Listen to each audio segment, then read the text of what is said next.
Hi friends, welcome back to my channel village life style. ఈరోజు నేను మీ అందరికీ ఎగ్స్తో ఒక టేస్టీ కర్రీ చూపించబోతున్నాను. దానికోసం ఇక్కడ నేను 3 ఎగ్స్, 4 ఆనియన్స్, 2 పచ్చిమిర్చి, అలాగే ఒక మీడియం సైజ్ టొమాటో తీసుకున్నాను. ఇవన్నీ కట్ చేసుకొని పక్కన పెట్టుకోండి. తర్వాత స్టవ్ మీద ఒక కడాయి పెట్టుకొని దానిలోకి 2 స్పూన్స్ ఆయిల్ వేసుకొని, ఆయిల్ బాగా హీట్ అయిన తర్వాత మనం ముందుగా కట్ చేసి పక్కన పెట్టుకున్న ఉల్లిపాయలు, పచ్చిమిర్చి తరుగుని యాడ్ చేసుకోవాలి.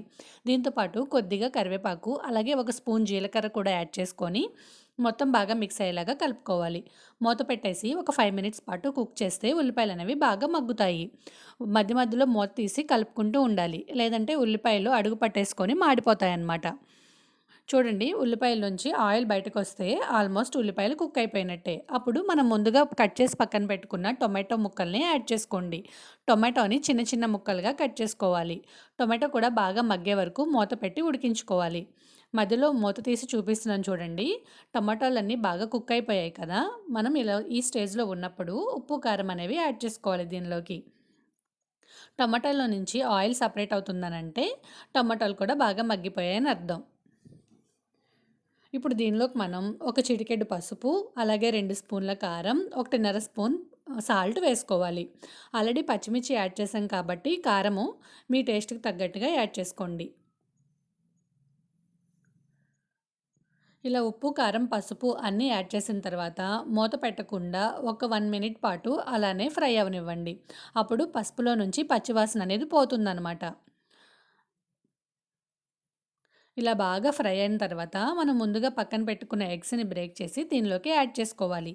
ఈ కర్రీ రైస్లో కానీ, చపాతీలో కానీ, పుల్కాలో కానీ చాలా బాగుంటుందండి. ఒకసారి మీరు కూడా ఈ విధంగా ట్రై చేసి మీకు ఎలా వచ్చిందనేది నాతో కామెంట్ సెక్షన్లో కామెంట్ చేయండి. చూడండి, ఎగ్స్ని దీనిలోకి యాడ్ చేసుకున్న తర్వాత కదపకుండా మూత పెట్టేసుకొని అలాగే ఒక 2 సెకండ్స్ పాటు కుక్ అవనివ్వాలి. ఇలా ఎగ్స్ గట్టిపడిన తర్వాత అప్పుడు ఒక గరిటె తీసుకొని మెల్లగా తిప్పుకోవాలి. బాగా బ్రేక్ చేయకూడదండి ఎగ్స్ని.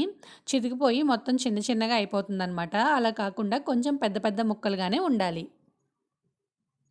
చూడండి, నేను ఇలా కదుపుతున్నా కదా, మెల్లగా ఇలా కదుపుకోవాలన్నమాట. ఇట్లా ఒకసారి కలిపేసుకున్న తర్వాత మూత పెట్టి మళ్ళీ కుక్ అవనివ్వాలి. ఎగ్‌లో నుంచి పచ్చివాసన పోయి బాగా ఫ్రై అయ్యే వరకు ఫ్రై చేసుకుంటూ ఉండాలి. మధ్య మధ్యలో మూత తీసి కలుపుకుంటూ ఉండాలి. అలా అని గరిటెతో మొత్తం చితిపేస్తే కర్రీ బాగోదు, టేస్టీగా ఉండదు. ఎగ్ ఫ్లేవర్ అనేది తెలీదనమాట మనకి. ఇలా పెద్ద పెద్ద ముక్కలుగా ఉంచితే మనం ఎగ్ తిన్న ఫీలింగ్ వస్తుంది. అందుకని ఇలా పెద్ద పెద్దగానే ఉంచుకోండి చితపకుండా. చూసారా, ఇలా బాగా కలుపుకున్న తర్వాత మళ్ళీ మూత పెట్టేసుకొని ఒక 1 మినిట్ పాటు బాగా ఫ్రై అవ్వనివ్వండి. ఎగ్‌లో నుంచి ఆయిల్ సపరేట్ అయిందంటే ఆల్మోస్ట్ కర్రీ కుక్ అయిపోయిందని అర్థం. నేను వీడియోలో చూపిస్తున్నాను చూడండి, ఈ విధంగా రావాలన్నమాట. అంతేనండి, ఎంతో సింపుల్‌గా అయిపోతుంది కదా. ఇంకా బౌల్‌లోకి తీసుకొని సర్వ్ చేసుకోవడమే. మరి ఈ కర్రీ మీకు నచ్చితే లైక్ చేసి నా ఛానల్‌ని తప్పకుండా సబ్స్క్రైబ్ చేసుకోండి. Thanks for watching.